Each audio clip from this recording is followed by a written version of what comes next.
All righty, cue the music. This is March. Here we go. Selection Sunday has just taken place about 45 minutes ago. So ball up top episode 11. We're going to walk you through the bracket, maybe mention some matchups we like, and we'll fill it out as we go, give some analysis where we see fit. But before we do that, I want to congratulate and wrap up our pick standing series and our champion in year one, Joshua Sieb, finishing what we believe is 63 and 63, including our conference champion picks. Very impressive, Josh, going 500. Hunter at 60 and 66, and then me following up the end at 56 and 70. So as you guys know, and those of you who have followed, I will be placing a $50 future on Josh's team of choice. Josh, do you have any last words about your season or maybe the team that you're going to pick for the future? Yeah, no, it was fun having the picks. We probably picked on average like 4 nights a week, I'd say 4 or 5 nights a week. So it was fun to have something to watch every night outside of our teams. Definitely a streaky year, but ended up on a bit of a hot streak at the end, something that both of our Indiana and Auburn teams could have taken note of on how to close out the season. But I'm thinking I don't want to just go with one like the top three that are I haven't looked in like a day or two, but it was like those were like all around like plus 300 or so. So I think I'm gonna go next tier and I'm gonna go with Houston to get it done. I think they're around plus 800, 850 last I saw. Gonna stick with my preseason, all of our preseason picks actually. And you'll kind of hear my thoughts as we get into the bracket talk. I probably not gonna pick them to win my bracket, but for the sake of this bet, might as well ride with my preseason pick in Houston and try to close out the season how I started. Love it. That would be I like poetic it. justice. I like it. Yeah, hell of a year, Josh, to go over 500 on the picks. I guess without the conference champion picks. And we picked what 110, 115 games. Yeah, It's it was pretty a good, lot. man. Pretty good. We There we take it. go. Well, I'll get that entered for you, Josh, as soon as we wrap up here. But without further ado, Hunter, do you want to share your screen and let's start walking through this bracket? Let's do it.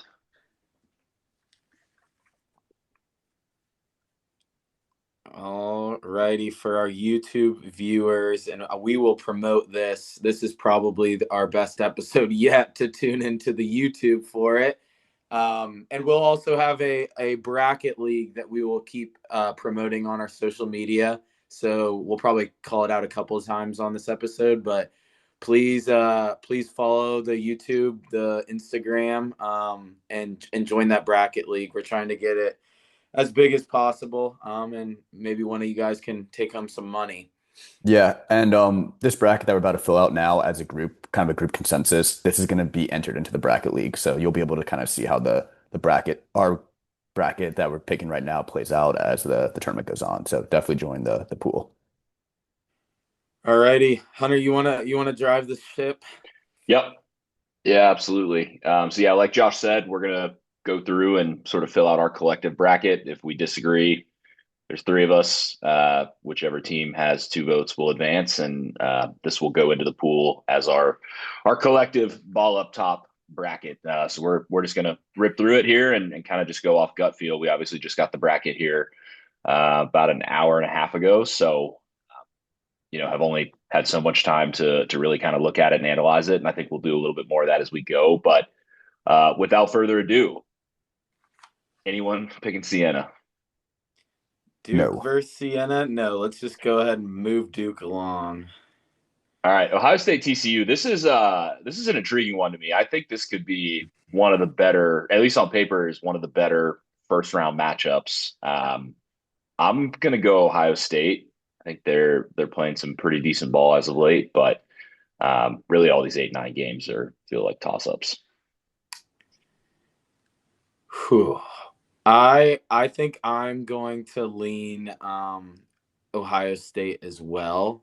I think TCU maybe gives Duke a better fight, but I think Ohio State and Bruce Thornton are a team that, is going to get that one done.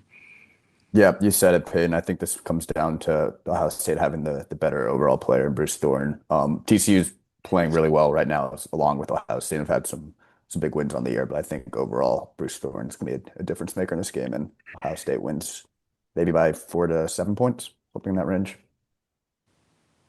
I All like that. right. Johnny's Northern Iowa. Whew. I think this game's going to be closer than people think. It's one of those dreaded 5 versus 12. I think there's a stat out there that a 12 seed has beaten a 5 seed in like 8 straight years. Maybe that was broken last year. I cannot recall. This is the historic upset round, but I'm going to lean St. John's. Yeah, I'm with you, Payton. I don't think this is going to be the upset. I think at the end of the day, St. John's is too talented, too athletic for Northern Iowa. Yeah, I'm with you guys. Not one of the 5-12 upsets that I'll be picking. But all right, keeping it rolling. Kansas, Cal Baptist. I admittedly don't know a whole lot about Cal Baptist as a mid to small major. Obviously, Kansas has been a little volatile at times. But I think the talent is just, I think it'll be too much if Peterson plays, and I mean, he has been. I would probably pick Kansas here. Yeah, upsets happen, but again, I don't Yeah, think it's going to be here. Too much talent on Kansas for. I agree. Kansas. And Hunter, what you just said, the fact that we're in March and we led with if Peterson's playing. Right. Never know. Never Yeah. know. One thing I want to call out is like, I don't really think I noticed this at first, but the just the number of like big brands and coaches that are in this region. I mean, Shire, Patino, Self, There's a Izzo, UCLA is a big brand. Hurley. Hurley, yeah. I mean, Yeah, loaded with You can say Mick Cronin's name. put some respect on it. All right, Louisville, South Florida. South Florida, by all accounts, from at least from what I've heard, is pretty explosive offense. They can light it up. And we know Louisville's been a little susceptible to some upsets at times. Mikael Brown, injuries wise, has been kind of he's been on and off the floor. Can't seem to stay consistently healthy. Give me the Bulls. I agree. That's my first upset pick as well. Man, I was kind of thinking the same thing too. I don't love that we all three pick that. Right. I do think this is going to be a trendy upset pick. Yeah. You It mentioned is. Hunter Brown coming off injury. I think he's supposed to play in the in the tournament, but I don't think he played in the ACC tournament at all. So there are Do kind we of some have a question marks spread for this there. game? I'm sure it's out there. Yeah. So I have I'm on another page, like an ESPN bracket that has Oh, I got preliminary 6.5. spreads. Yeah, Louisville -6.5. Wow. Yeah, I mean, I'll be the third vote on South Florida. Not that it matters. South Florida was already advanced in a bracket, but I kind of agree with y'all. I think it's going to be South Florida can score with Louisville. There's not many teams that can, so I think they have Yeah. a chance. There you go. Shout out Max Holmes. Sparty. Yeah, I'm on Sparty. Yep. Sparty over North Dakota State. Move them in. This is a good This one. game makes me sick to my stomach. I think UCF's pretty good. I think they could win this game. UCLA is playing great basketball.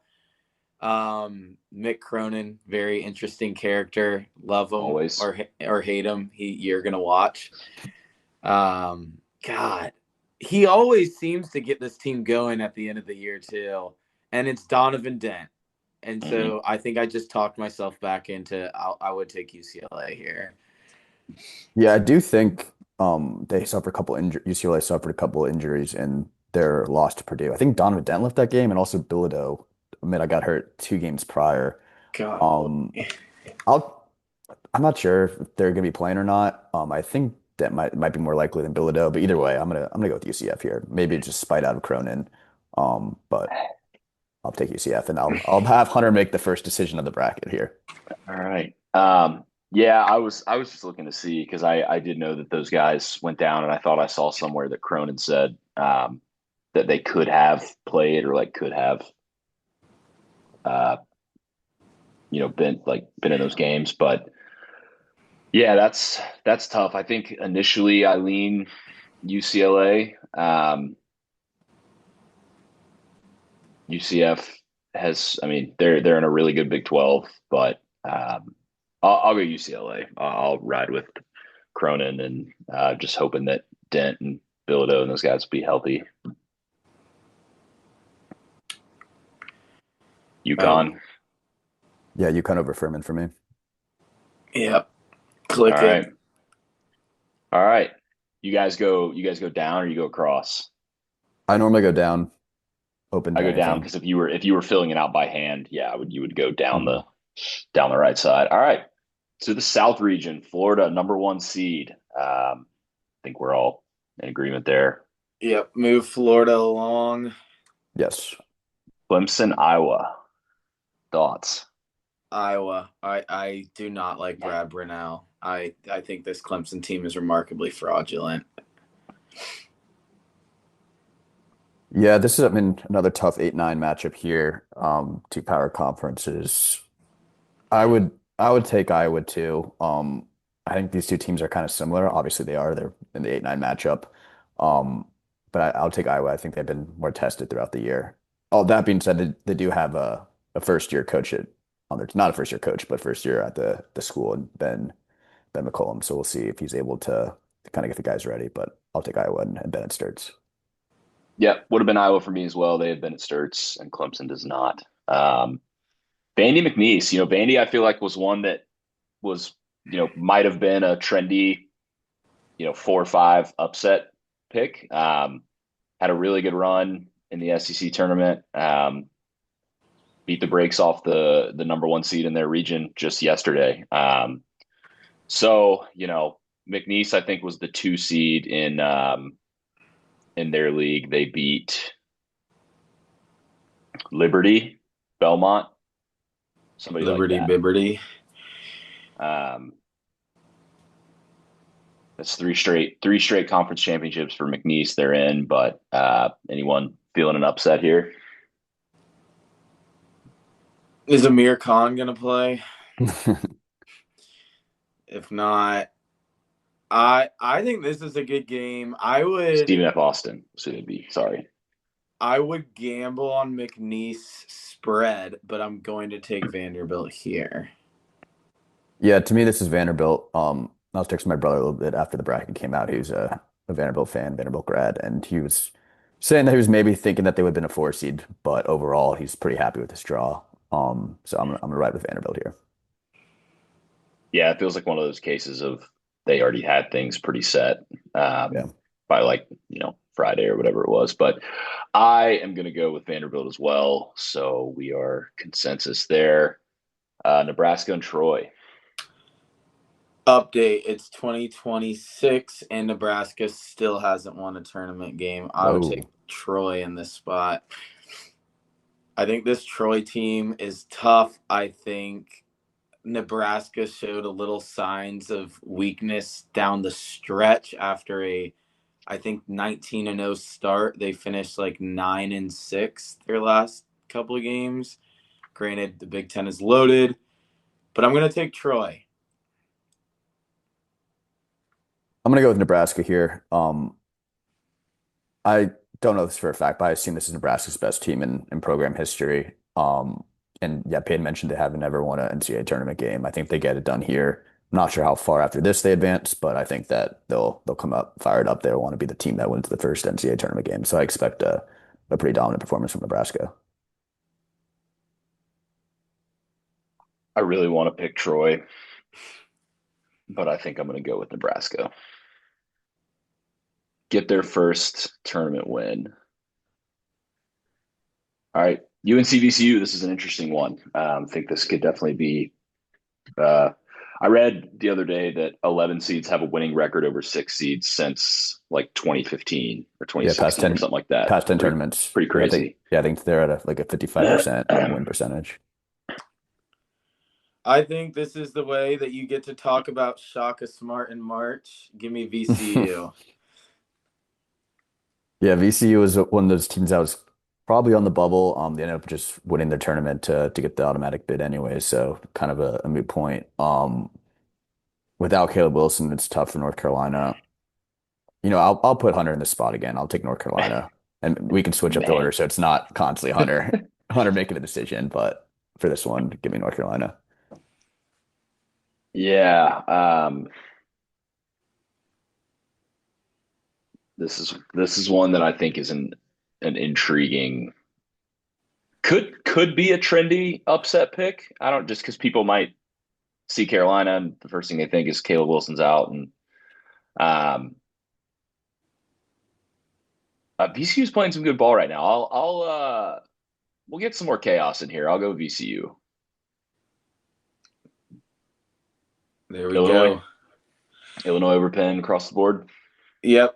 Interesting call out. Isn't Fran McCaffrey first year coach at UPenn, coaching against his alma mater, Illinois, first round? Yeah, I think his alma mater is Penn, but he is the coach at Penn. Okay. But yeah, it's a pretty fun coaching matchup.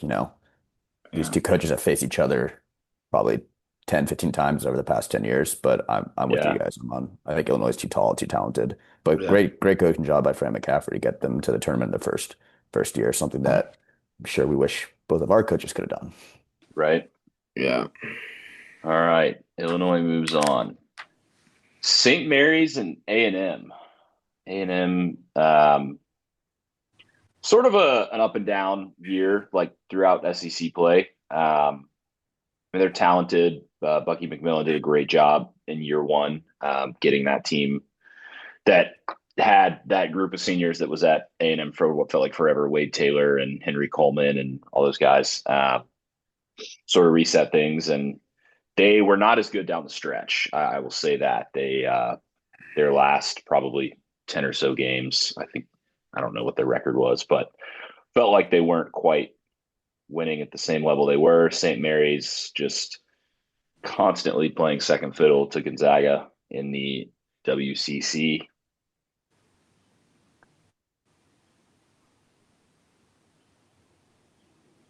I'm going to go St. Mary's. Mm-mm-mm. I'll put Josh here. I'll put you on the line. I'm gonna take Texas A&M. I think St. Mary's and Santa Clara, they're up next because they played Gonzaga close this year. The WCC was an interesting race this year. I think this Gonzaga team was bad, so I'm gonna say more along the give St. Mary's less credit, give Gonzaga the attention that they had a down year, and take Texas A&M here. Yeah, I think I'm gonna go with you, Payton, and take Texas A&M. To me, again, another first year coach, which is kind of something that we'll talk about throughout this whole turn or this whole bracket. Um, I'm looking at Torvik right now. It's a clash of styles. St. Mary's is 290th in adjusted tempo, and A&M's 21st. So Bucky Ball's going to want to try to play fast, and I'm thinking that's going to overwhelm St. Mary's. But I expect it to be a close game, but I'll take St. Mary's the 10 over the 7. A&M or St. Mary's? Sorry, A&M, Yeah. A&M the 10 over Okay. 7. Yeah. My bad. Cool. Houston over Idaho, I presume. Yep. Yep. Move the All Cougs right. along. All right. Moving to the right half. Top right, Arizona is the 1 seed in the West region. All due respect to the Long Island Sharks. Give me Arizona. Fins up. Yeah, Arizona by 40 probably. Zone up. Yeah. Villanova, Utah State, man. Fade the Mountain West has been a theme year over year. They just seemingly constantly underperform in March. That said, this Utah State team is fun. I think my natural intuition was to fade any Mountain West team that pops up, but I don't know. I mean, any thoughts? I'm going to go Utah State. They've got two guards averaging at least 16 points per game and shooting 37% from three. Villanova has got a couple injuries. They've got a couple injuries as of late. I know the Mountain West hasn't historically been good in March the last couple of years, but give me Utah State here. Yeah, I'll probably go with Utah State as well. I'm just not a big believer in the Big East this year, outside of Yeah. really the three teams that are in the tournament. And you look at something we didn't really talk about with St. John's. They won the regular season conference championship and the tournament conference championship, and they're a 5 seed, Yeah. with the team that came in second being the 2 seed, and then Villanova the other team in. So, um, I'll take Utah State, and Payton laid out a pretty good argument there for me as well with the guards. Yeah, I'm gonna go against my beliefs and take Utah State as well. So that's a consensus. I look forward to definitely being right about that. Yep. Um, Wisconsin High Point. High Point, probably one of the better mid-major teams. Um, but I think Wisconsin's playing too good right now. This is going to be a great game. I think it's going to be high scoring, a big game with Yes. runs. I think Wisconsin has played, more close games. What they were able to do in the Big Ten tournament, not only win those games, but they were down double digits in two of the games that they Hmm. came back and won. So they don't get flustered. Like they don't have to come out on fire to, run the course. I do think this is a trendy upset pick, maybe with High Point, but I'm not really going to give them the time of day. I think this Wisconsin team with Nick Boyd could really go on a run. Yep, Yeah, I'm Wisconsin here. I think it's gonna be a fun game. I think a lot of points, but Wisconsin's playing really well. Maybe one of the hottest teams in the country right now, definitely top five. So I'll take the Badgers. Wisconsin moves on. Arkansas and Hawaii. Can Hawaii Um, pull an upset here? this is interesting. So Hawaii, coached by Aaron Gannett, runs. I don't know if you guys have seen this. A no help defense. They Hmm. never switch their defense ever Hmm. between zone or man. They play man and they don't do any help. They call it their no middle defense. They're the national leaders in defensive points per possession. So I thought in my head, if they ran into a high powered offense that, they could slow down, play a defensive game, that could be an upset watch. As much as I want to take Arkansas very far in this tournament, they are that perfect team that runs into that. Like they score 90 points a game. This is a number one defense in points per possession. I could see this getting frisky. I wanted to call that out. That being said, I'm sticking with my guns. March is a guards tournament, and Darius Acuff is playing the best basketball in the country right now. So I'll take Arkansas. But for those of you who don't know anything about Hawaii, this is a big stylistic difference in this game. This feels like a game, and I don't know. I don't think a schedule's come out yet. This feels like a game that would be like the 10 p.m. tip off on Friday night, Yeah. and just some weird shit happens. But I think Darius Acuff is as good a guard there is in the country. Cal's obviously been there and done that. They've got some size. I'm going to roll with Arkansas, but that is very interesting about Hawaii, and I think definitely kind of adds an element to this game, even just for the average fan that could make it pretty interesting. Yeah, I'll make it three for Arkansas. I don't think they have anyone that's gonna be able to guard Acuff one-on-one, even though it Yeah. is an interesting scheme. But he's probably definitely top three toughest guy in the country to guard one-on-one. So I And think you're in the doing end, it with no help. yeah, right. So I think at the end of the day, Arkansas has too much firepower. As fun as it would be to see a Hawaii upset there, I'll take Arkansas. Arkansas advances. As we get to this game, I want to call out obviously first four games will be played on Tuesday and Wednesday. We're not going to make any changes to this bracket from what we fill out live, but we do reserve the right to change these two picks depending on who wins the 11 seed game. I'm going to give us that. Um, so with that said, BYU, less Richie Saunders, Texas, and or NC State.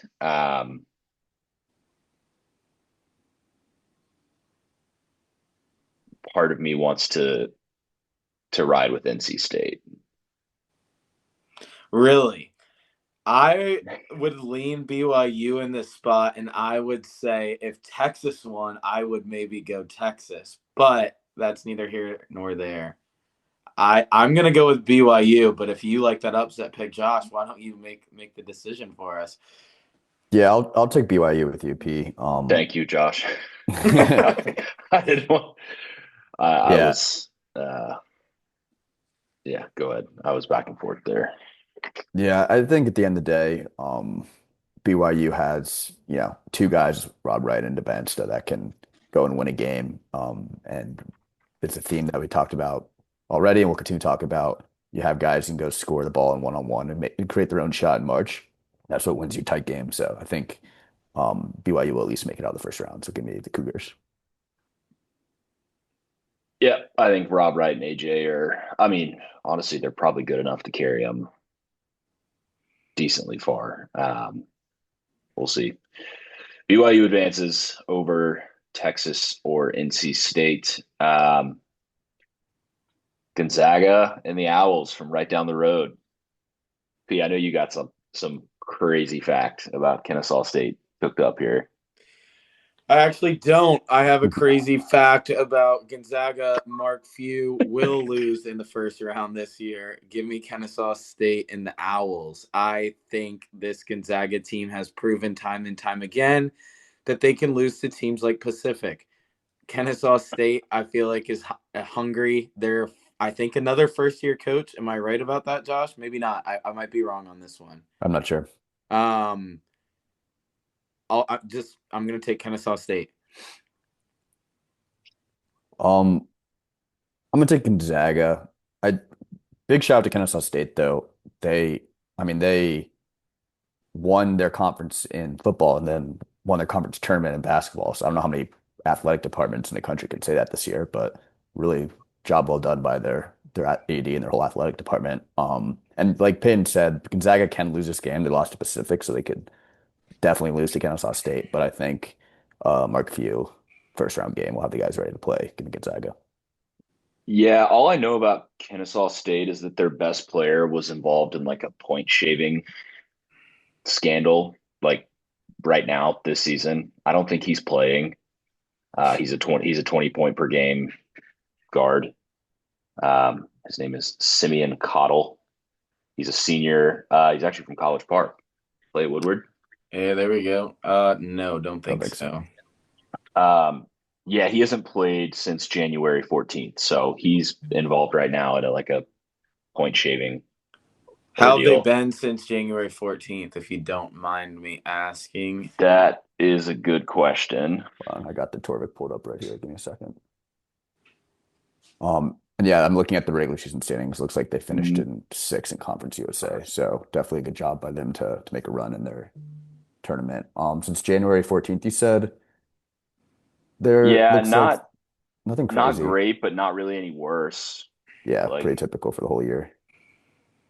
um, yeah, no, I'm gonna Gonzaga lost 3 games all year. The Portland loss was obviously pretty bad.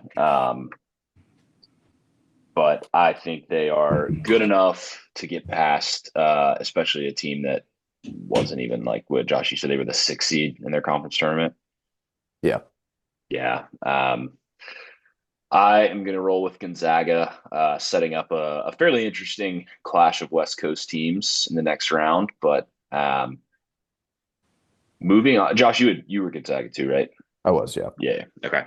All right, moving on. Miami, Missouri. This is another one that I kind of have circled as like one of the best or like most interesting matchups. I mean, the 7-10s and 8-9s are always pretty good, but um, Missouri is probably about where I thought they would be going into the season. Dennis Gates does a good job seemingly every year. It just at the very least, like getting his guys into the tournament and but man, this Miami team has been kind of fun. Obviously, two of our former guys and Trey Donaldson and Malik Renew are kind of running the show down there. I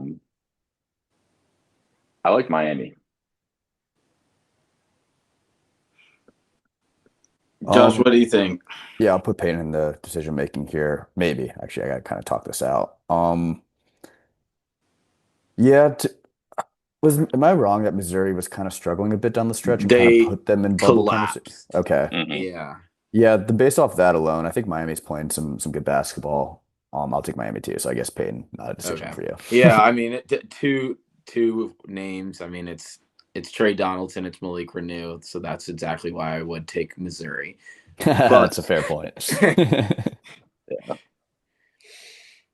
All right. Miami moves. oh shit! All righty. All right. Just Purdue and knocked my Queens. water everywhere. Oh man. Um, Purdue, Queens. God, I want to do it.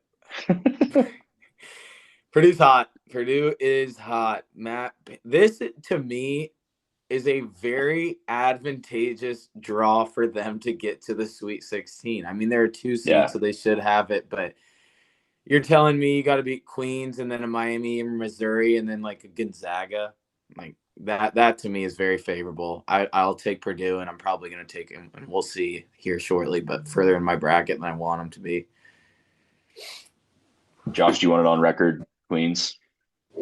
Um, yeah, sure. I'll say Queens. I don't think it's gonna happen, but I don't want Purdue to be unanimous. So I'll give me Queens. All right. Moving down, Midwest region, Michigan comes in. I presume that like as the number three overall seed. I think the way they do it is like clockwise. Um, UMBC, they've done it before. Not doing it to Michigan. Yeah, Michigan for me. Yep, Michigan. Georgia and St. Louis. Another fun 8-9. Mhm. The kind of two teams going opposite directions right now. St. Louis has been struggling the last quarter of the season. Georgia kind of struggled towards the middle, but it's been playing some pretty good basketball. They raised their seed line by 2 or 3 spots probably over the Mhm. past month. So I've kind of something I've been saying throughout. I'm just gonna go with the team that I perceive as hotter in close matchups like this. I'll take Georgia, unfortunately. Again, another Purdue and Georgia, two of my least favorite athletic departments, but okay, I'll take Georgia. Yep. I will do the same. Josh, I think you got a lot of slack with your SEC Coach of the Year pick, Mike White. I think you deserve a little more respect for that pick. Give me the dogs. Yep, I am with you guys. I think Josh, your point, St. Louis has kind of been floundering of late. And I like Georgia's got a lot of shooting, which is can take you a long way in March. I will say I would love to see Avila versus Yaxel in the second round. That would be fun. But Yeah, Get yeah. rid of yeah. Vila's gonna get murdered by Santo Sorel down low. Maybe actually get. I saw that he got that's ejected in the SEC tournament. That was his 6th ejection of the season. That's insane.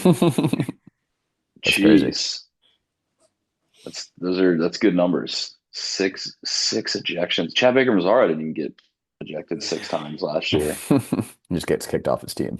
Yeah. Yeah, that's true. Um, Texas Tech and Akron. I think this could be another trendy one. I Yeah. think so too. I'm not gonna I'm not gonna bite. I think Christian Anderson's good enough. I agree. I'm gonna go Texas Tech. All right, since it's decided, I'll take Akron. I think they've won the MAC the past 3 seasons.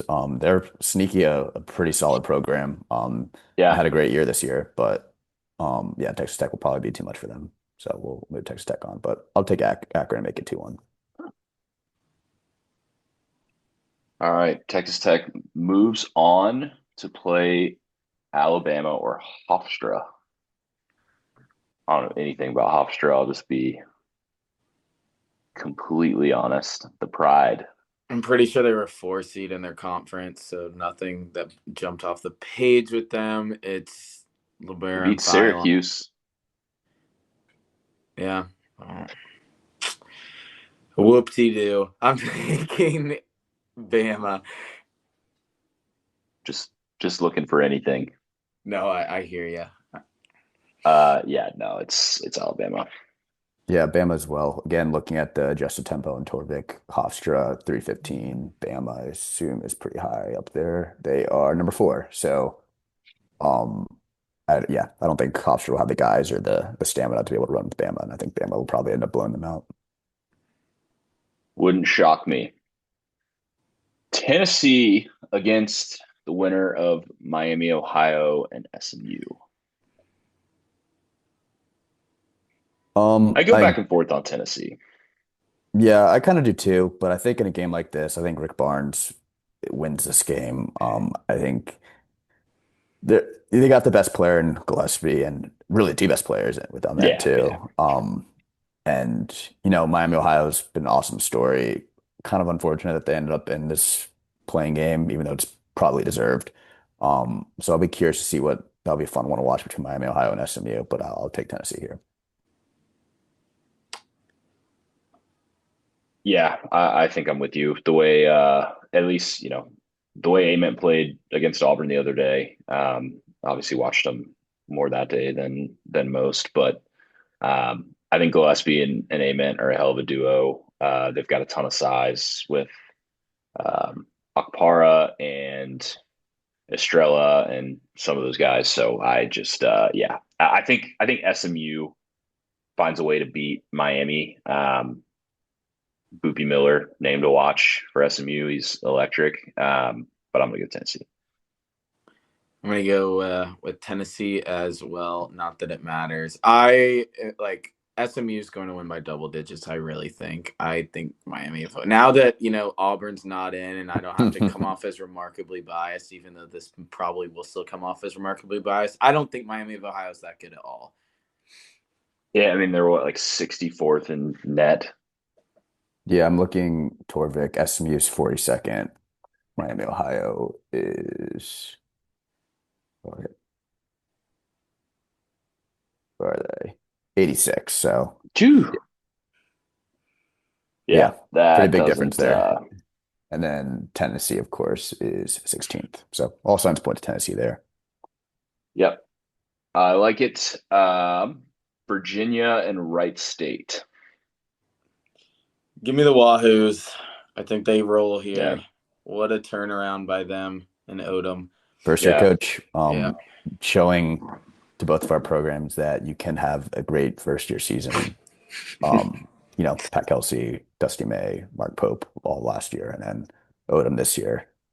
Very impressive job by Virginia. And it's not like I don't think he brought a crazy amount of people with him. I think a lot of it was obviously he had a lot in the portal, but I think a lot of it came from a variety of teams. I saw a tweet about it earlier today. So really, really impressed by Virginia. I'll take Virginia as well. yep. I'm with it. Kentucky and Santa Clara. This is an interesting one. Santa Clara basically got all the way clear of the bubble. I mean, no, they were probably like the next group of four,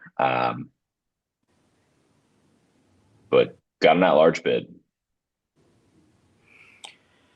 I think the guards at Kentucky are too much. Santa Clara fouls a ton, and Kentucky's got multiple guards that are just going to go at you to try and get to the free throw line. I would bet my life on it that Kentucky dominates the free throw discrepancy, and in March, I think free throws matter a lot. Give me Kentucky in a close one though. Yeah, I'll take Kentucky too. Again, another team that all three of us were really high on going into the season. Mhm. Obviously, they didn't have the season that they wanted, but they're either the first or the second most expensive roster in terms of NIL with BYU. So disappointing for them to get a seventh seed, but I think they get past Santa Clara. Yeah, and they had the injury bug a little bit. Mhm. Obviously, acquaintance low, so it definitely was an underwhelming season from what the expectations were, and um, don't. I'm not ready to put Mark Pope on the hot seat, but you know They are. how they look at things down there. Like Yeah. they, yeah, they're already calling for his head. So if this first game were to go south, wouldn't rule it out of the realm of possibility. But yeah, I'm with you guys. Kentucky gets it done. And I presume we will all have them meeting Iowa State. Yep, Yeah. number 2 Iowa State over number 15 Tennessee State, I think, in a blowout. Yep. Another team that was rolling, and they ran into a buzzsaw in Arizona, but playing really good basketball, at least this past week in the Big 12 tournament. So, all right. That is Yeah, I the got one thing on Tennessee State really quick. Just please. shout out to another first year coach, former Duke Blue Devil legend, Nolan Smith. Mm. Oh, that's He's right. head coach at Tennessee State. He was named the Yeah. head coach in July and built a team Wow. that like relatively late and got them rolling and got them in the tournament. So big shout out. Congratulations on getting throttled in the first round, but you made the tournament. That's impressive. Yeah, I forgot about that. And it was kind of late, yeah, because he was on K's and then I guess Shire's staff for a while. Yeah, good for him. I liked him when I was a kid. Yeah. Now All is right. where I think we're gonna have some good debates here. Yeah. Yeah.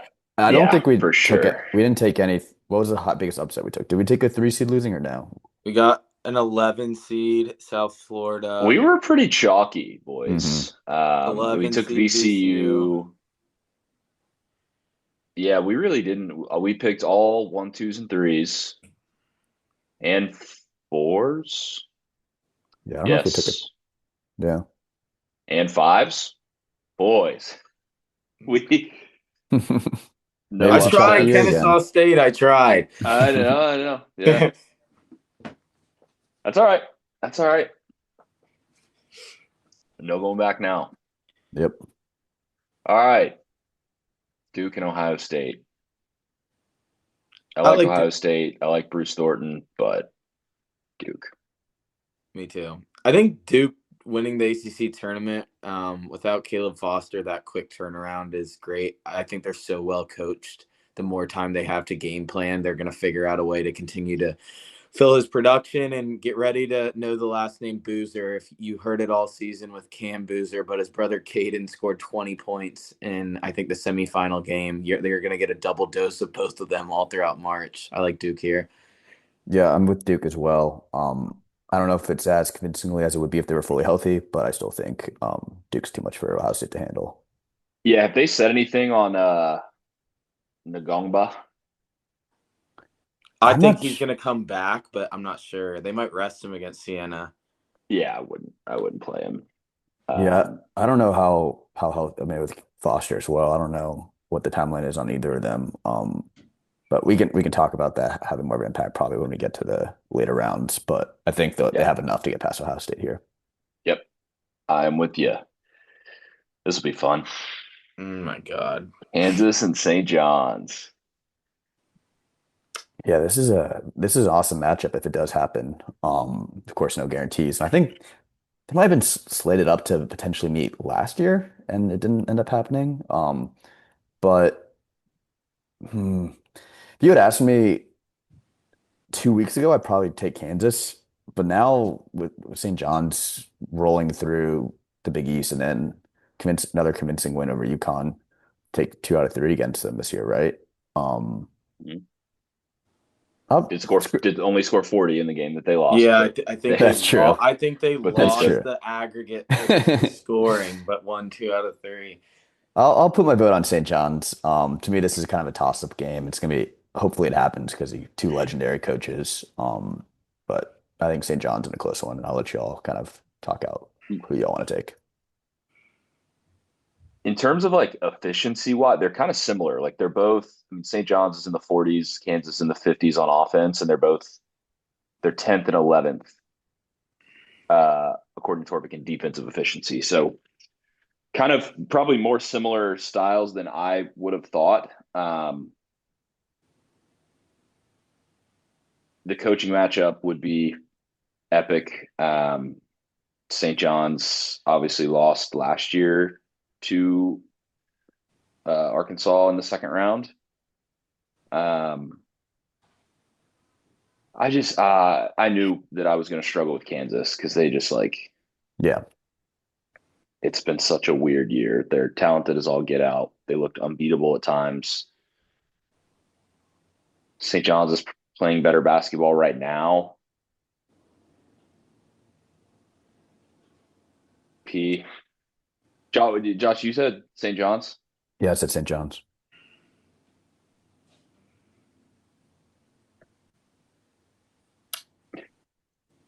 I mean, Somebody I've move. been wrong about this team every single freaking time. I'm pretty sure I lost 8 picks when picking on them or against them. I lost every single time with Kansas. I have no idea what to expect from this team. Yeah. I think Zuby Ejiofor has willed this team to a hot turnaround late. He's got a bad taste in his mouth from losing last year. Mhm. I'm going to continue to pick against the Jayhawks and go with St. John's. Yeah, I honestly I could have gone either way. But for the sake of all, you know, everyone revealing their picks, I will stick with St. John's as well, or go with St. John's. Yeah, Edge of I think Four they're versus Florida or Florida could be a fun matchup down low. Go ahead, Hunter. Sorry. no, that was it. I was just saying that for the sake of revealing my pick, even though St. John's had already moved on. Then again, man, Darren Peterson could show up and score 30, and you never know. But feel good about that. We picked South Florida to upset Louisville in the first round. Can they do it to Izzo in the round of Um, 32? for the sake of our bracket and just points, like I don't know that it's advantageous to take South Florida, but I personally think here, I think South Florida, I said it earlier, they're going to beat Louisville. They play very similar basketball. I think this is a stylistic clash for Michigan State in this matchup. I personally am more confident that South Florida would beat Michigan State than they would Louisville. So I'm going to keep with South Florida. I'm I'm clipping that. Please. That's yeah, no, I think it's Sparty for me. I just think January, February is Jeremy When South Fears. Florida goes up 8-0 and Fears kicks someone in the nuts and gets ejected, then Michigan State's in full panic mode. Yeah, Crazier things have happened. you called out the styles here, P. I definitely think this. I'm going to pick Michigan State. I do think this is a game that South Florida could win. We talked about their pace and we talked about them wanting to get threes up. So that's kind of like been the formula to beat Michigan State over the past handful of years. But I think at the end of the day, Michigan State's too good. They're too well coached, and I think they'll get past South Florida here. Michigan State moves on. This would be a really fun second round matchup. UCLA and UConn. Two As psycho Ooh. good as, coaches. yeah, I mean, you're talking potential fist fight by halftime with these two. Um, UCLA made a little bit of noise in the Big Ten tournament. Made a nice run to the semis. UConn, great record, don't play in a good conference, seem to be fairly limited offensively for whatever reason. Uh, but then you have the health aspect for UCLA. I would be ready. I'd be ready to go full go on UCLA here, but the injury question marks, and back to your point earlier, Peyton, about sometimes you got to protect against. Got to play a little bit defensive with your bracket. That makes me a little nervous to. You know what? No, I'm doing it. UCLA. Love it. Those guys are going to play. They're going to figure it out. Josh, what do you think? Um, I was kind of thinking UCLA here as well, even though I did pick UCF against UCLA.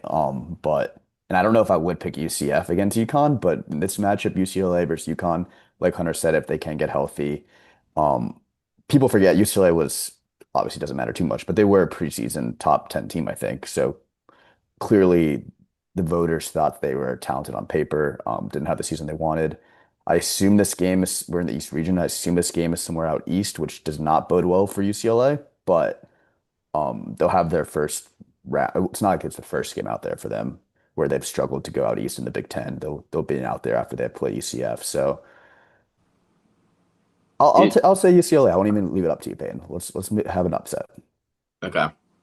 I was gonna take UConn solely from the point that Hunter made defending the bracket. That being said, like UConn has played teams close all year. Even if UCF wins, UCF could beat UConn too. Like that's not out of the realm of possibility there. So maybe it's not really defending. I would take UConn, but let's move UCLA through.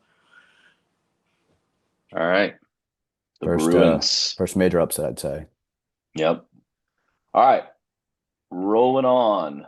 Back to the South region. Florida and Iowa. Uh, Florida. yeah, Florida's too good. I'm taking Florida here as well. Just the athletes that Florida has compared to Iowa. As well coached, I think Iowa is. I think Florida's equally as well coached, but much better team than Iowa. I can't believe we have all 4-5s in the second round. How did this happen? Yeah, that's kind of lame. Also tried to pick Troy, and this one I'm picking Vanderbilt over Nebraska. Yeah. Guards. Vandy. Yeah, I was going to take Vandy as well. So consensus there. Kind of talked about with Nebraska's first one, how they were just looking to get that first win, and then I feel like Vanderbilt's playing really good basketball. So tough draw for them, but I'll take Vanderbilt. BCU and Illinois. I really hope Illinois doesn't screw me and us by losing the first round, but like I'm really high on them, and I think their first two games are layups. Give me Illinois here. Yeah, I'm with you, P. Illinois' size and shooting, I think, will be too much for ECU. Yep. I'm with you guys. Illinois. Clash of Texas schools, not far from each other. College Station, Houston. Give me the Cougs. No explanation needed. Yeah, I think this one could be closer than expected, but I'm also on Houston here. Yep. Houston to the Sweet 16. All right. Trucking along. Back to the West, Arizona, Utah State. Cats. Yeah, I think this is a bloodbath. Arizona by 30 this time. Yeah. Yeah. Been waiting on this one. I'm honestly, I mean, it would be great to watch, but I'm kind of bummed that one of these teams has to go out in the round of 32 because I think they're both Sweet 16 caliber teams or Yeah. beyond. I'm gonna take the best player on most floors that he'll walk onto. That's going to be the only reason I pick Arkansas here. I'll Make Ben, do you him want to make go? him choose. Yeah, I was gonna take Wisconsin here. Mhm. I'm gonna take Wisconsin because of Nick Boyd. I love him. I mean, that's nothing to say against Darius Acuff, but I like picking against Cal. I That's I fair. like I like this Wisconsin team, and hell, maybe we've talked about it again. The bracket system hedging. Maybe Hawaii scares Arkansas in the first round. Let's Yeah. just get them out there. I'm gonna take Wisconsin. So up to me between number 5 Wisconsin, number 4 Arkansas. Man, it's tough. This is another one where health can play a factor with Wisconsin. Nolan Winter, he's an important big man for them. Don't think he played in the Big Ten tournament at all. I think he'll be ready to go for this. I would assume he is. That being said, mm, this is such a hard pick for me. I'll go with Arkansas here. I think they had, like Hunter said, they had the better overall player. Although Nick Boyd is right there with A Cups. It's probably a tier right below him. Yeah, I'll take Arkansas. I'll be rooting for Wisconsin I now and though. I would have been fine either way that we went there. Same. Yeah, me as well. BYU and Gonzaga. again, BYU obviously down Richie Saunders, one of the better, shooters, scorers in the country. Um, we've kind of bashed on Gonzaga for a lot of the year, And it doesn't and stop right now. and it doesn't stop right now. I'm taking BYU. I am with you. I Though think I wouldn't be surprised if Gonzaga made like a Sweet 16 run. I don't like.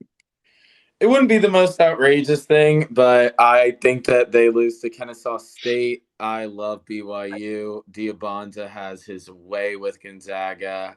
Mark Few, take his keys away after this one. My pick here would be Gonzaga. I think Mark Few makes Sweet 16s, but Yeah. BYU moves on. Shoot, I should have let you go. All good.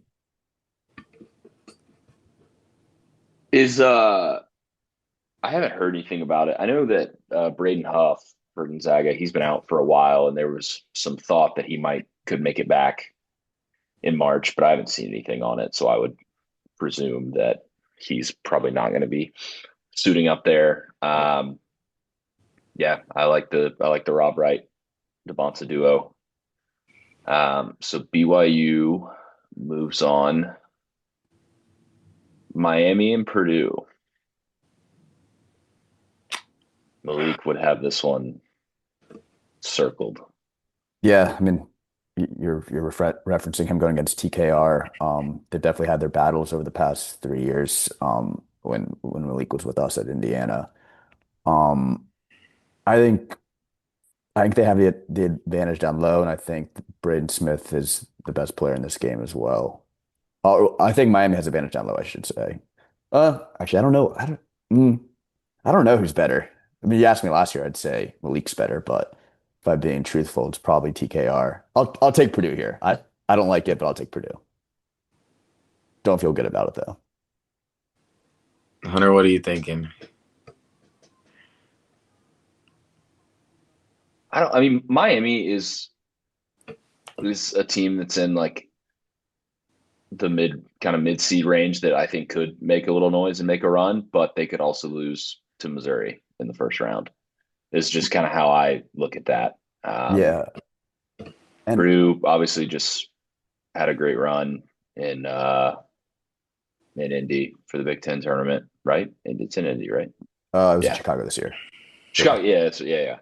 Um, I'm gonna I'm gonna err on the side of caution and take Purdue. I'm going to take Purdue as well. Not that it matters. yeah. And I'm looking at Miami. My big question with Miami is how tested are they? They're out of Yeah, conference. They didn't play anyone, or they played by BYU. They lost by 10, and they played Florida and they lost by 14. And then they're in conference games. They lost to Clemson when they played them. They lost to Virginia and they lost to Louisville. Um, they played Duke. How come I'm not seeing Duke? That's weird. But anyways, they just aren't as tested as Purdue. Purdue had a hard out of conference and in conference schedule, so Purdue, unfortunately. yeah. Purdue moves on to the Sweet 16, last region for the round of 32 here. Can Georgia shock the world and Michigan? As I say much as no.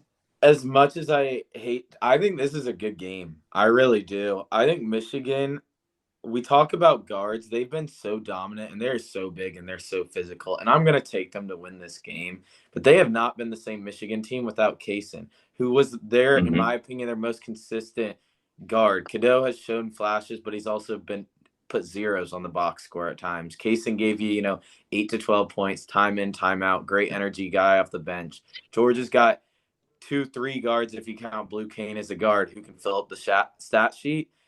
I wouldn't be surprised here if this matchup happens that Georgia plays them close, but I'm gonna take Michigan, but I think this is gonna be a good game. Yeah, I'm with you, Wouldn't shock Key. me. I think Michigan does have some health concerns with Case obviously out, and then I think Yaxel's dealing with a bit of an ankle injury. I think he played good Yeah. in the Big Ten tournament or in the championship, so I think he has no plans of missing any time. But maybe that could slow him down, and Georgia could get hot from three and have a chance. But I'm with you. I'm taking Michigan. Michigan moves on. Texas Tech and Bama, battle of two of the better point guards in the country, Philon and Anderson.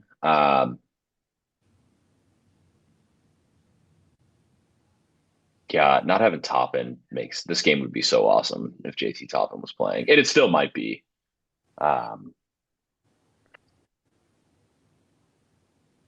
I think Phylon's too much. I hate to say it. I yeah, really like Texas Tech. I want them to win so bad, and I don't like Alabama. And I think the fact that it's still a coin flip to me with all that going on is my subconscious telling me that to take Bama here. Yeah. If with Toppin, I'd probably take Texas Tech. Although this probably I wouldn't think be it's a second round game with Toppin there, but without Toppin, I'll have to take Bama. Bama moves on. I'm not going to comment. I would probably have them as well. Interesting one here. Yes. I really like Tennessee here. I think Virginia runs out of steam. They have a very soft schedule. Mom's alma mater, grew up a Virginia fan my whole life. Ryan Odom, great job, but your season ends here. Rick Barnes has historically not been great in March.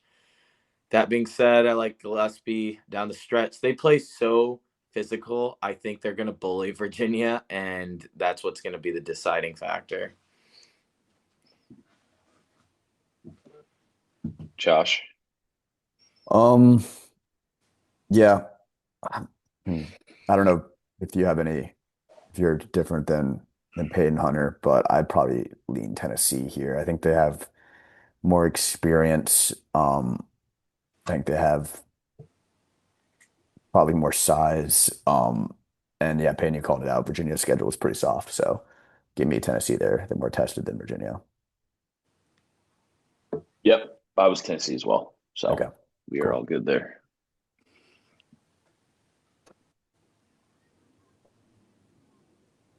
Kentucky, Iowa State. I think Iowa State's too good. I think this is a blowout. Yeah. Iowa State is so deep and they play such good team basketball. Kentucky can have a flash in the pan game, but they've got a lot of me guys, and I think when you play a complete team like Iowa State, that becomes a gigantic issue for them. I'm with you on Iowa State. I think it might be a little bit closer than how it sounds like y'all are thinking it's going to go, but I think Iowa State in the end is, like Payne said, a better team. All right. Sweet 16. Here we go. Duke and St. John's, Shire and Patino. I think this is maybe where the health of Duke starts to potentially raise some concerns. I'm going to roll with them. I think they've just been so good all year. Again, Cam Boozer will be the best player on the floor, no matter who they're playing. Um, I think it could be a very entertaining game. But I'm going to go with Duke. I'd take Duke as well. Payne, I don't know if you're different than me, but yeah, comes down. I feel like a broken record, but they have the better player on the court, probably the best player, definitely the best player in the country, in Boozer. So I think it'll be an entertaining game, at least in the first half. But I think Duke will kind of wear them down and maybe 7 to 10 point win. I think this is just a really tough matchup for St. John's, who, they win a lot of their games by defense and scoring in the paint. Duke's got a very good defensive team, and they are huge. They're tall, long, and I think they get the job done. Duke moves on. Michigan State and UCLA. Here's a fun little call out, Josh. Do you remember the first four when UCLA went to the Final Four? We I were do. sitting in a bar in Bloomington. Shout out Every sports. one of us picked Michigan State. UCLA ends up going on an epic Final Four run. That being said, God, I pick UConn and South Florida. I think I'm gonna take Michigan State here. I'd Yep. probably take Michigan State as well. That being said, UCLA did just beat Michigan State on a neutral site in Chicago, which probably was the crowd was probably more in favor of Michigan State there in Chicago, I would assume. And then Michigan State won when it was in East Lansing, but I think it's a close one if this is the matchup that we get. But I'll take Michigan State and Tom Izzo. Yep. I'm with you guys. Michigan State moving down. Another conference tourney rematch. Vandy took it to Florida in the semifinals of the SEC tournament just yesterday. So we're recording this Sunday. Um, I don't think they do it again. I Josh, why don't you go? Um, this is another one, like Hunter said, that we just saw. And another one where I'm going to go with the opposite of what happened in the conference tournament. I think Florida wins here. I was again talking to my brother beforehand about this, and he was saying that out of the one seeds, he's happiest that they got could potentially match up against Florida because they've proven that they can beat them. But I think in a second game rematch, give Todd Golden, if this does happen, it'll be like 7 days to prepare, 5 days to prepare. I think you can scheme it up and take it to Vanderbilt. Todd Golden is the perfect amount of like kind of douchey young guy, pompous. I think he takes this one personal. I think he's a great game planner. I think Florida's a little too much here. All right. Florida across the board. Illinois and Houston, man, this would be fun. In Houston, mind you, because Yep. the South Same. Regional, Florida's got to be a little bit pissed off that they landed Houston playing in the Houston Regional. Will it matter? I think it does. I think this matchup would be extremely close on a neutral site, no matter where it is. I'd probably if this game was being played in, let's say, Indianapolis, say it was a Final Four matchup, I'd probably still take Houston. I think in a close one there as well, but in Houston, that gives me a little bit more confidence in them as well. So I'll take Houston in a close one. I'm going to take Illinois. Had a feeling. This is not the same Houston team for me. They're in fact, they might by metrics with all their guards, they might like on the surface level play more to a March team. When they're losing, and they showed it again against Arizona, when they need a tough bucket, I don't know who they go to. Kingston Flemings is great. Uzan is great. I just haven't seen it consistently enough. Sharp is their big senior leader. He has not stepped up in the close game. Sinak is great, and I think he's going to be an awesome NBA player. That being said, he's not the typical physical bruiser that they have, and Tugler doesn't really have the offensive production. I worry about them with Illinois' size and length in this matchup. I think the more physical team in this game will win here, and I'm going to give the edge in physicality on paper, at least, to Illinois. Hunter? I'm going to pick Houston. I just think I mean, we were all on them from the beginning, but I haven't seen enough to like move off of them. I think they've got a good mix of uh, veteran, guys that have been there before, have a little bit of a bad taste in their mouth from losing in the title game last year, and then you mix in two really good freshmen. I think the size of Illinois could present some problems. I don't know if the physicality, like I think I'd still give Houston the edge in physicality, if that makes sense. But um, I think, as hard, we've been a little bit hard on them because we had really high expectations, but they're what, 28-6 or something like that, played in a really good Big 12. Um, and then Kelvin Sampson is the other piece of this that kind of I give the edge to Houston because again, Sweet 16 off of a handful of days to prepare for the game. I think this would be an awesome game, but I'm going to set up the national title rematch in the Elite Eight in the South region. Yeah, I really hope this game happens. I think it would be one of the most entertaining games of the whole tournament if it does. Yeah, this is one of those that like every year you have those like Sweet 16 games hypothetically that you are like, oh, this is going to be great, and they never happen. Yeah. So hopefully, we'll see how it all plays out. But I think I like the path for both teams to meet in the Sweet 16 here. Yep. So Florida and Houston move on to the Elite Eight. Going back up, top right, West region, Arizona and Arkansas. Can the Hogs pull the upset? I don't think so. I think I'm gonna Arizona take wins Arizona. this pretty, not easily, but I think they win it pretty convincingly. I think their combination of down low, their guards, they've shown that they've been able to hit some big time shots in some high pressure games on a lot of neutral court games. And Arizona probably has the most maybe the most I mean, obviously a top three most impressive resume, Hmm. but some of their wins are pretty impressive with Florida, and then of course what they did in the Big 12. So I'll take Arizona here. P, would you? I'm gonna take Zona as well. I think one of the more underrated things about this Arizona team is that they don't talk about is Jaden Bradley and Burries are great defenders.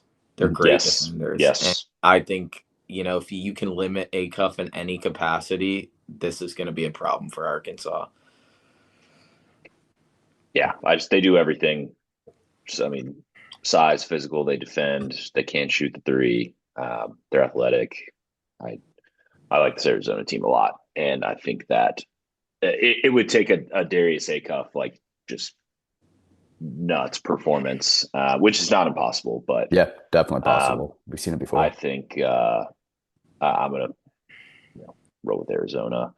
And I'm kind of disgusted that we have to have one of BYU or Purdue in our league. Purdue, what a draw Purdue got, man. That's kind of Yeah. crazy. They went from probably a three seed, then they end up being getting one of the two spots, and on paper it looks like a not an easy draw, but a definitely a favorable draw for them. Gosh, I really hate this. Why don't you want to be? Actually, no, I'll go first because I don't want to be the deciding vote. I'll take Purdue here. I think with Richie Saunders and if BYU had maybe played a little bit better down the stretch, they could have enough to take out Purdue. But I think Braden Smith is he's gonna. I think he's one assist away from the all-time assist record. Gosh, I really hate having Purdue in the lead eight here. That's as far as I'll pick them. I'll tell you that right now. But I'll take Purdue. Uh, I I agree with you, and I think for the sake of our bracket, and trying to get points, having BYU in the Elite Eight That's where I'm at.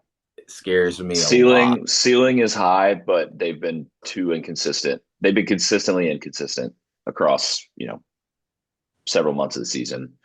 That's really the reason where yeah, I would lean Purdue just because I think that's a.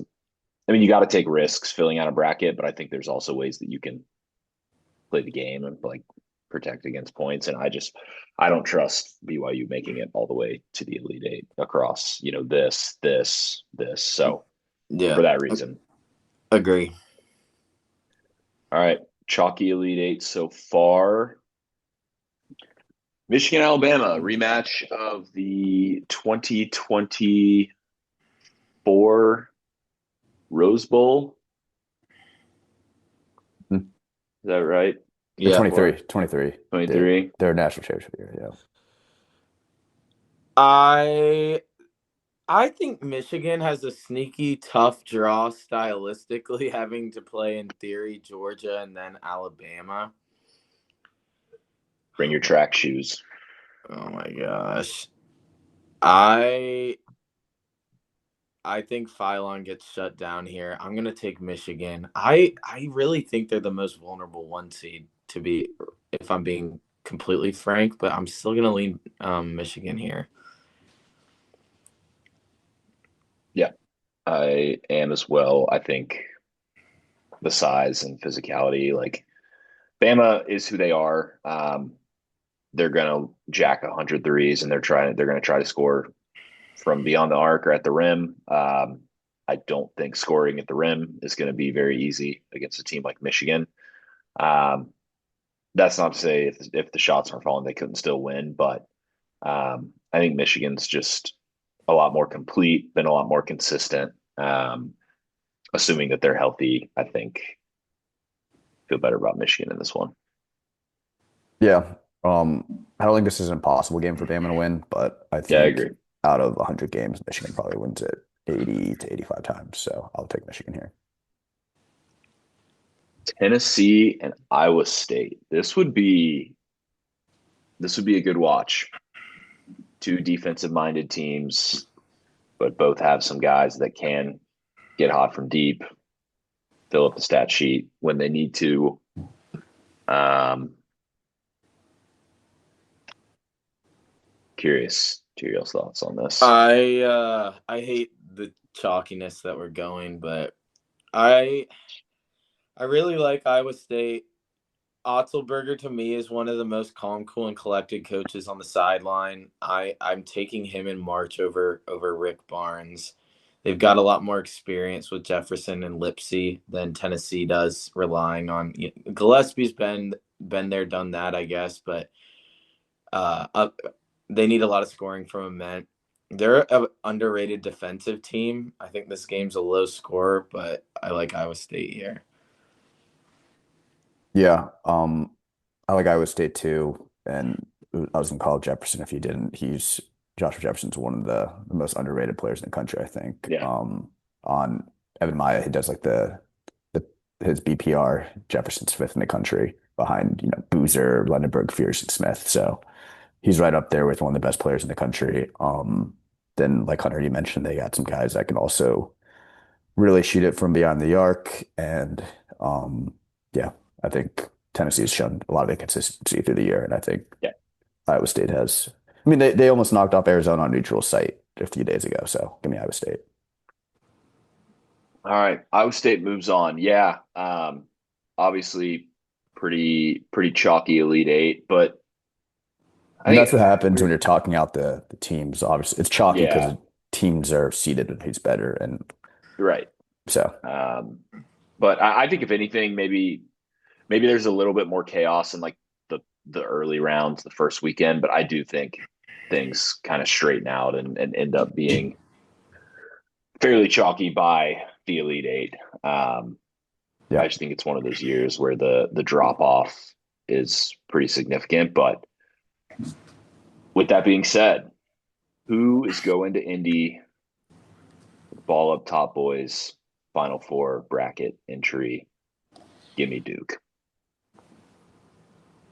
Yeah, I really like Duke here. I know they had a nail biter early in the year in the Jack Breslin Center, but Duke's too much. They really are. And again, you know, I don't see them slipping up. Really, Michigan State to me could lose a lot of the games before, and I think if they make it this far, they're going to lose to Duke. yeah. I'm on Duke as well. I do think injuries, if they're still not fully healthy, that could leave them a little bit vulnerable. But I think even without being maybe 100% healthy, I think they still have enough firepower to get past Michigan State. They beat Michigan State at Michigan State, like Payton said. So I think neutral site, I think John Shire can get it done even if he's not 100% healthy. Yeah. I got Duke as well. And I will say that we reserve the right to make changes if any significant injury news comes out over the next few days. We make the rules. So, but otherwise, Carpool. we will not change our picks around. Natty rematch in Houston, Florida, Houston. Who you got? Josh, Um, you wanna kick us off? Yeah. yeah, I'll start off. I'll take Houston here. I think Florida's a great team. And I think these teams are probably pretty similar. Maybe not, but I think, you mentioned the rematch from last year and Houston bringing back a couple of those guys from the team last year. So does Florida. But those guards that Florida had last year aren't on the team this year. Um, Florida showed they are beatable. Pretty, pretty kind of got dominated against Vandy. Um, I think this game could go either way, but I'll take Houston here. Also, I don't want to give away my picks for the future, but that kind of factors into to the rest of why I want to take Houston. I'm going to take Florida. I think the same reason that I mentioned about Illinois. I think the physicality is too much for them. I worry about Florida's guards. I feel like I called this up maybe even in the first episode. Replacing Walter Clayton is something that will become prevalent at some point in March Madness. That being said, I'm gonna take Todd Golden here to get back to the Final Four. Yeah, this is a true coin flip for me. I have voiced concerns about can Boogie Flan and Xavier Lee carry Florida when the tough gets going. And I think they can. I think Florida has a clear size advantage here. But there's something I can't shake about those Cougs, man. Something I can't shake about Kelvin Sampson getting back to the Final Four. I'm going with Houston. Yeah, In Houston, right. Revenge game. And on Torvik, Florida's fourth overall, Houston's fifth, and even Illinois sixth. So those three teams are metrically very similar to each other overall. So I think both the Illinois and Houston game and the Florida Houston game, if we do get those matchups, could go either way. Yep. Yeah, Houston moves on. Houston and Duke on the left side. Josh, you already made your thoughts known here, and Yep. I am with you. Not to get too ahead of ourselves, to me, Arizona has been the most consistently elite team all year. Then I'd put Duke in that bucket too, but with the injuries potentially that Duke's dealing with, I feel very strongly about Arizona being in Indianapolis. I And concur. I didn't mean to click it too early. No. Well, wait, Josh already. Yep. I'm with Zona here. They get over the hump. They've struggled a little bit in March getting past the Sweet 16, but they do it here. Yeah, 3 for Arizona. I think that game ends up not being that close if it does happen. Michigan and Iowa State. Iowa State are odds, I guess. They seem like I feel like they're I don't want to say historically underwhelming in March. But I feel like there have been a lot of cases where they walked into this tournament with a really good team and gotten bounced earlier than they should have. Last year with Lipsy being out and Gilbert, I'm going to give them a little bit of an excuse, but that's fair. This might be crazy rationale. I think Michigan, they're kind of figuring out where they're at right now without Case. And then they play back-to-back teams that play very similarly in Georgia and Bama in our bracket. I think that shifts their focus. I think Iowa State, who's equally as long and physical, maybe not obviously at the center position with Mara being 7'3", but depth-wise, I think that they can hang with them. I like the Cyclones here in this matchup.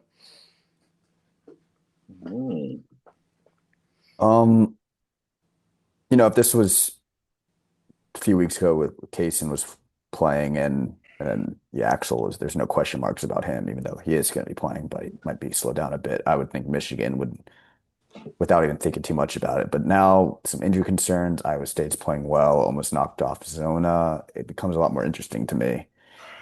I'd still probably lean Michigan here, partially because that's what I would do, and also partially we'll let Hunter make this decision. Yeah, I'm with you, Josh, as far as like a couple weeks ago, Michigan, like I wouldn't have thought twice about this. I also want to make sure if I pick Iowa State, it's not just to have another non-1 seed in the Final Four. Last year was all 1 seeds last year. Yeah, and I think it's very fair to say that like the 4 this year, and depending on who you ask, could throw 1 or 2 more teams in there. Like they are a tier above the rest, or at least across the course of several months of this season have been that way. I think Iowa State can do it. I really like Jefferson and Momcilovic. Taman Lipsey's been in college for a while. Um, I just like can't bring myself to do it. Um, but I do think there are some reasons for concern with Michigan. But I have to go off what I've seen to this point, and Michigan has been pretty dominant for a lot of the year. So I'm gonna go with the Wolverines, but I really do like Iowa State. I'm almost like coin flip feeling on that. But All right, Final Four time. Here we go. Duke Houston. Who do we like? other rematch. And I am, like with the Houston Florida rematch, gonna take the loser of the last time they played. Duke in the national title game. What do you think, Payton? I think this is a third straight horrible matchup for Houston. I love Duke. Payton's wanted Houston out for for 3 rounds. I like Duke here. You know, I think they're better than they were last year. I think that Boozer is better than Cooper Flag. I think that Con Knipple obviously was, and who was that big center from last year? I'm blanking. Pat Malawak. Those guys might be a tier above the other guys at Duke, but you know, I think that Cam Boozer gets this team to Indy for the Natty. I guess they'll already be there for the Final Four, but he keeps them there. Yep, I'm with you. I have Duke as well here. Payton, I'm curious if it's Florida, are you taking Duke or Florida? I am taking Duke as well in that matchup too. Gotcha. Duke to the Natty. Duke to the Natty. I think Duke, we consensus 3-0 every single matchup they had. So they have a chance to make us look really dumb.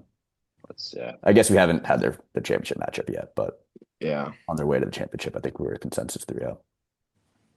Yep, I believe so. Arizona and Michigan been really since like late November, along with Duke, have been the top 2, 3 teams in the country. I think it'd be awesome to get this matchup. I know we got Michigan Duke earlier in the year. I think this game would be every bit as good as that. I think to some of the points that you guys made about the Michigan Iowa State matchup, there's just not a lot that I can point to with Arizona and call out as like a flaw. And when you're on the biggest stage, it's about who you trust the most. And for me, that's they've got every bit the size that Michigan does. They've got the better backcourt, in my opinion. I'm going with Arizona. Josh, why don't you go ahead here?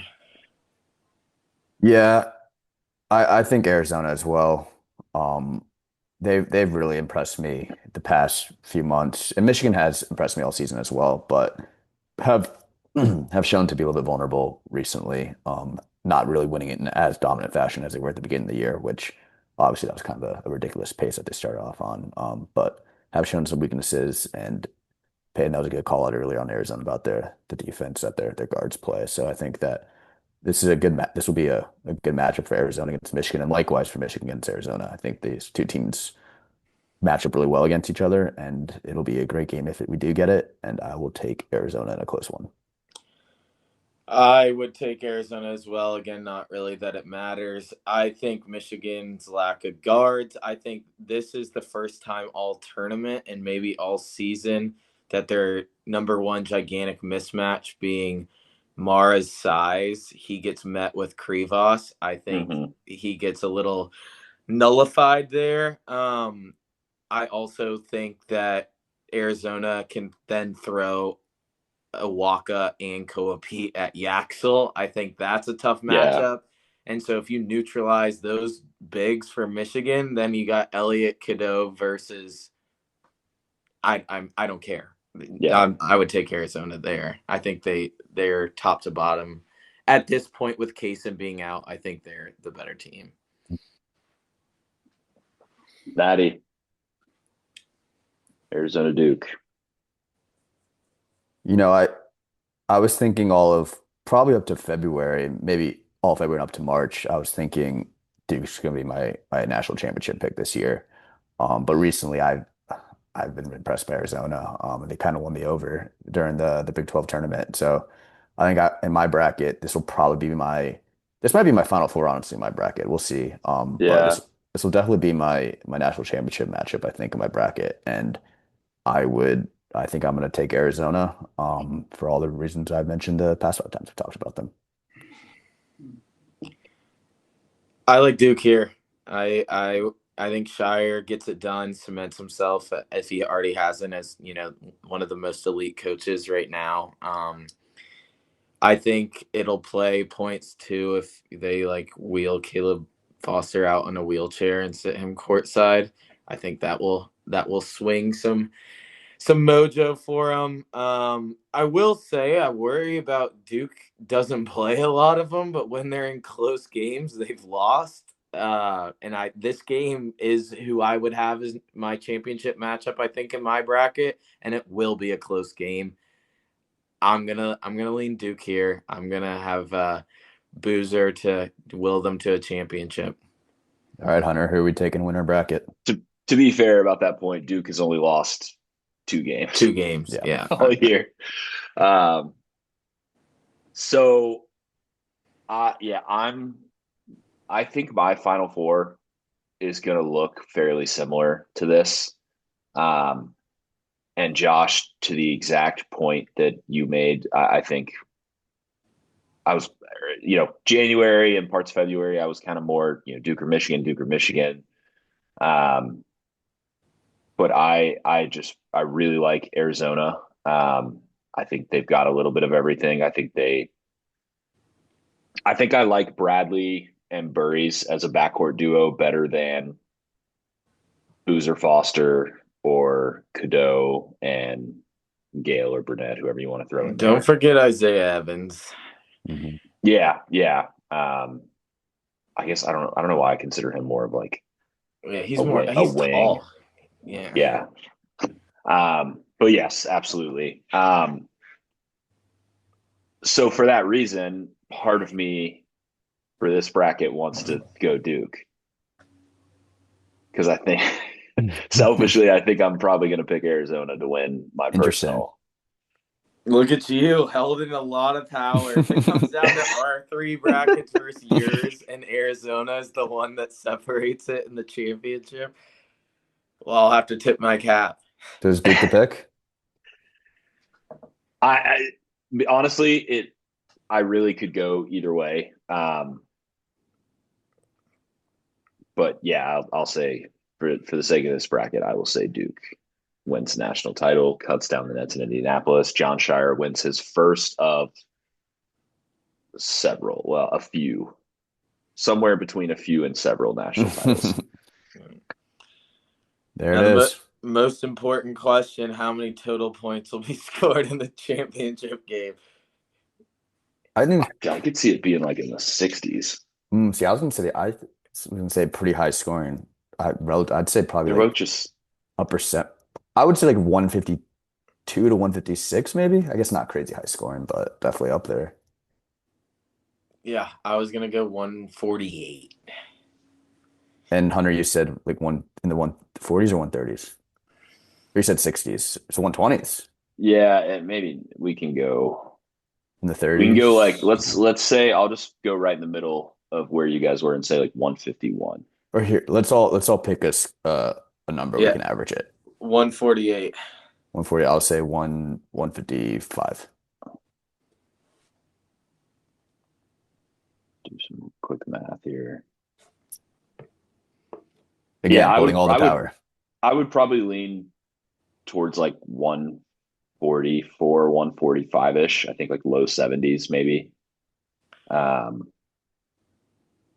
so maybe Peyton's number is like middle enough.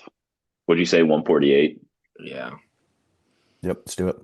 That's what 70, 75, 75, 73, 73. That would be awesome. Yeah.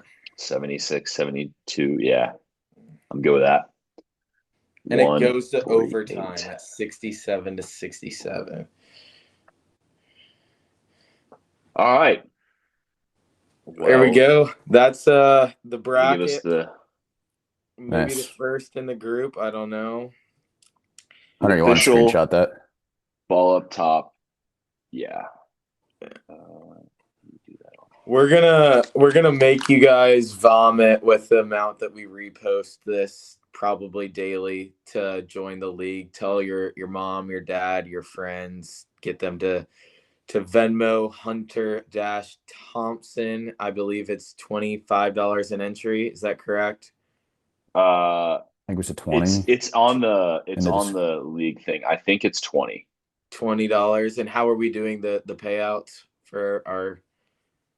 I think 80% to first place, we 10% to say second, and then 5 to third and fourth. third, fourth. 5%. Yeah, top Yeah, four. so Yeah, if we can get 50 entries, then we're looking at $800 to first place. So let's yeah, like Peyton said, share with invite friends of friends. Anyone's welcome to play. yeah. Cousins, I friends know of friends. this has been a long episode, so appreciate you guys listening in. That being said, this is March. This is kind of what the podcast, it's all coming to fruition right now. So we Been wanted waiting all to year. walk you through and give you as much insight as we possibly could. I had something I wanted to talk about. We can make it quick. In March, we've talked about it all year, even though this has been predominantly a defense and big man dominated, it feels like, league a little bit. March historically has been about guards, a flamethrower, someone who can get hot and put your team on a run here and win a couple close games. Are there any guys you want to call out that, play that 1 through 3 position that, could get hot and could carry their team, on a big run? They could get hot for 5 straight games.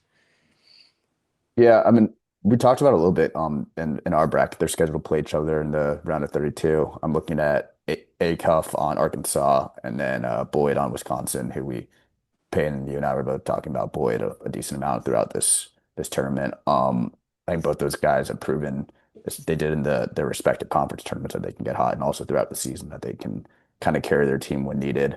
Outside of that, I'll say Tyler Nickel on Vandy. He's another guy you can really shoot the ball and can Any of those three, Vandy, Nickel, yeah. Tyler Tanner, or Duke Miles, like Mhm. they've got some dudes that can fill it up. I was kind of thinking that too. Yeah, I kind of agree. I think Keaton Wagler's one. Yeah. Yes. I'm really obsessed with him. I think if he plays well, that Illinois team with their size is a real problem. That being said, Yeah. if he's a no-show Illinois, they could fizzle out early. And then obviously, you got AJ Diabonza, Christian Anderson, Phylon. Yeah. Rob Gillespie. Wright is one You know, because I think Devanza gets all the love with BYU. Man, Rob Wright can go get his. And if they were to make a little, second weekend run, um, Rob Wright will be a big part of that. But yeah, I think most of the ones you guys said, Acuff, Wagler. I think another potential second round matchup we talked about earlier, Phylon and Christian Anderson. Yep. I think could are obviously guys that can just, kind of take over a game and will their team to a win, sort of Walter Clayton style. If Michael Brown is, I know we picked Louisville to lose early, but we know they've sort of got a little three-headed guard monster between Michael Brown, Conwell, and McNeely. McNeely. Any of those guys could go crazy. I know we picked the South Florida upset. And I do have concerns about Louisville, like from a consistency standpoint and a health standpoint. But um, Michael Bruce Brown's another Thornton one that, yes, Yeah. yeah, Sturts. starts. Yeah, There's several guys on those 8-9 lines. Wilkinson for Georgia or Catchings. Catchings. Yeah, yeah, they're all over the place, man. Should be a should be a really fun tournament. Boopy Miller in All the name in the team. first four against Yeah. Miami, Ohio. Could be someone to watch in a Yeah, potential 6-11 upset. and I'm sure we'll get a mid-major guy who kind of becomes a storyline of March. It seems to happen pretty much Always. every year, where you get a an unknown guy to most fan bases, and he kind of takes over the sport for at least a weekend. So looking forward to that. Yeah.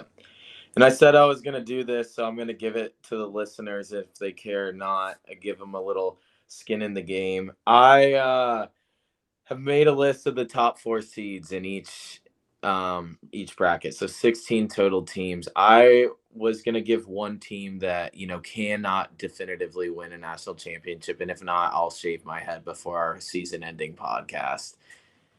When I was going through this, I wanted to do something that maybe, a couple people would follow if the bracket goes to crap or something. And then I decided, why just do one? I think that I can rattle off 10 top 4 seeds that won't win a championship, and I'll shave Wow. my head if one of them doesn't win. And I'm going to start with Virginia, Michigan State, Gonzaga, Purdue, Bama, Houston, Ooh, Yukon, Nebraska, Kansas, and Florida. wow. That leaves me with Woo. Duke, Illinois, Arizona, Arkansas, Michigan, and Iowa State. Yeah, I respect that. That's Houston and Florida in there, man. That's scary. Yeah. I don't know what we want to do, and maybe we can talk about this offline too when we want it. I mean, we definitely want to do, at least I would assume, one more episode before the season ends, and we can kind of figure that out. But I guess stay tuned. Just really, we're gonna, our closest friends, obviously, we're gonna text you and bully you to get you to join that league. But really follow any notifications or new things that we decide to do through the Instagram. That's where most of this information is going to be, and I'm going to try and get this episode up tonight so you got something to listen to on your way to work as you're filling out your bracket, if we sway you anyway. But that's all I've got. If you guys don't have anything up until this point, this has been a lot of fun. It's been a great year, and Mm-hmm. this is March Madness. This is what we live for. Thursday, Friday are some of the best days in sports. Do we want to quickly put a bow on our team's pathetic seasons, or should we say Oh, that for another time? we might as well. I'm cool to rattle off some disappointment here if you want to. Josh, you want to kick us off with the Hoosier? Yeah, I'll keep this as short as possible. I'll just make myself angry. But, we were in a position where we were pretty not off the bubble, but we were not in Dane on most projections, kind of around a 10 seed in February, then lost. I think we lost like 6 of our last 7, maybe 7 of our last 8 or something like that. Lost Northwestern twice, lost a pivotal road game at Ohio State. So it's really disappointing end of the season. And, I was kind of salty during the episode talking about the first year coaches, and that's because I I was a little disappointed in how DeVries ended the season, and really the whole season went, but particularly at the end, it's not the strongest bubble this year, and you're in a position to make the tournament, which, you know, I didn't have any expectations I would go on a run or anything, but I'd like to at Indiana University be able to consistently make the tournament. So not too thrilled for the future. Next year's a big year for DeVries. But I'll give some quick grades for DeVries and then some of the key players. I'd say DeVries first year, C minus, D plus. He has a lot to prove next year. Lamar Wilkerson, A. He'd be an A plus if he played any little bit of defense, but he was so fun to watch. One of probably my second most fun to watch IU player since I've been a fan behind TJD. So he's been awesome. Tucker DeVries, I'd say B plus. Didn't shoot the ball as well as he did in the rest of his college career, but he was doing a lot of the little things. Rebounded well. I think he might have been our leading rebounder on the team, which is a problem in itself on roster construction. He's also a super underrated passer, so didn't shoot the ball well. So I give him a B plus, maybe a B. Sam Alexis was an A minus. He was a nice surprise, kind of being pushed into the starting role when he's not really a starting caliber player, but for what he was, he played really well. And then everyone else besides that, I mean, there's not much coming back. Maybe Trent Sisley, maybe Nick Dorn. Besides that, it looks like we're going to the portal again. So hoping for a better year next year. Definitely disappointing to this year. And I'll let y'all talk about Auburn now before I ramble about Indiana for the rest You of the want to night. go first, Hunter, or you want me to? I'll go. Yeah, just ultimately didn't do enough down the stretch. You had opportunities even with a not so great record, given your strength schedule and resume, what it was. You had opportunities to get in.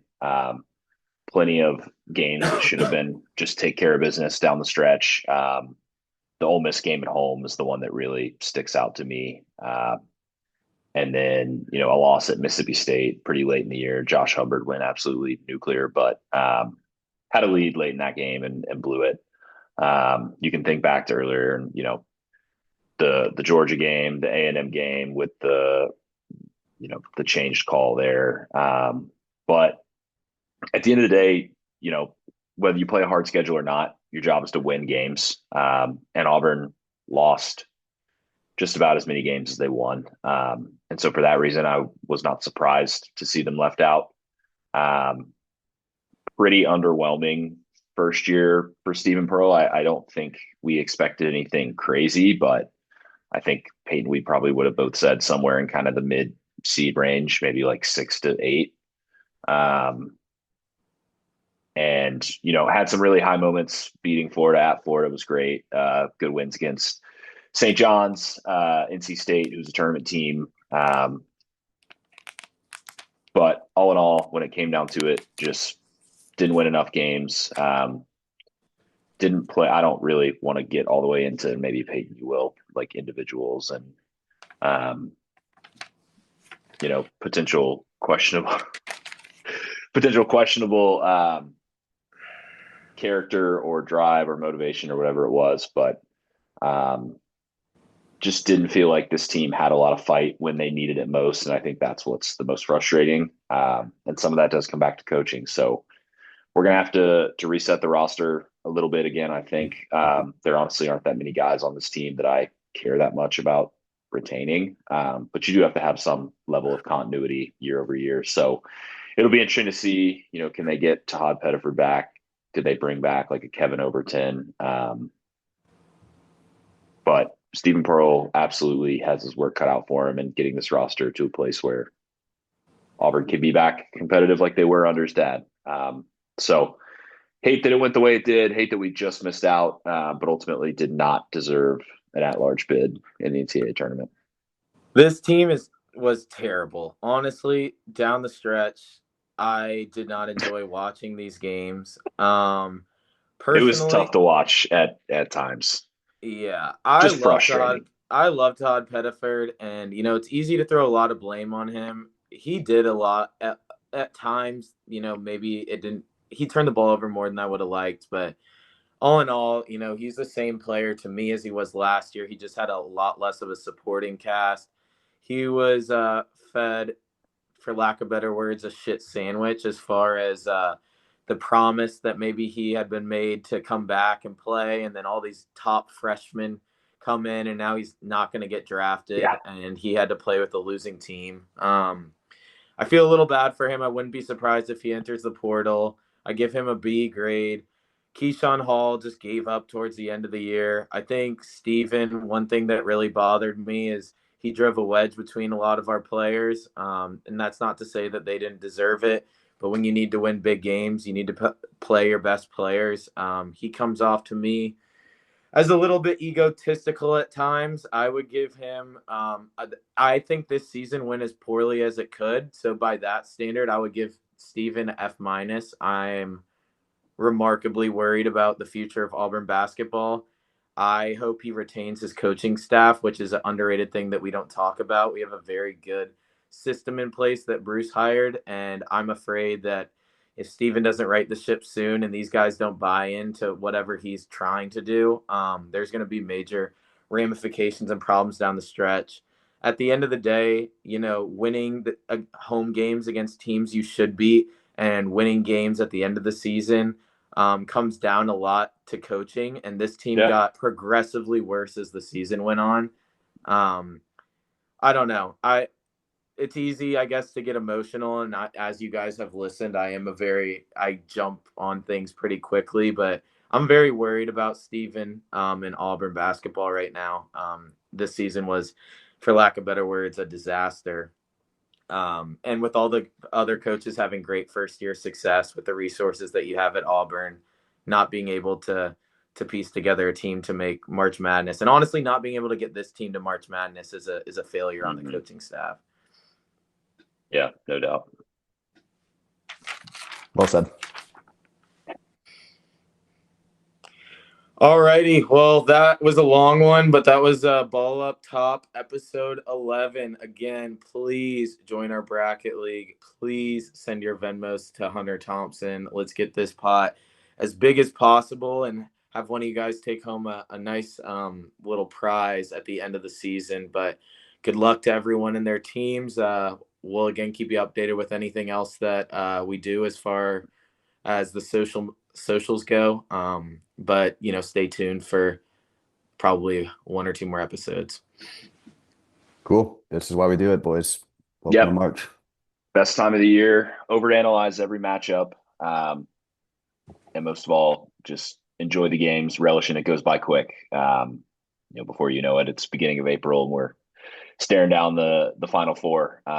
So take it all in, watch every game, enjoy every game, use the second screen at work, do what you got to do. But yeah, it's been a blast. It's been a great year. And until next time.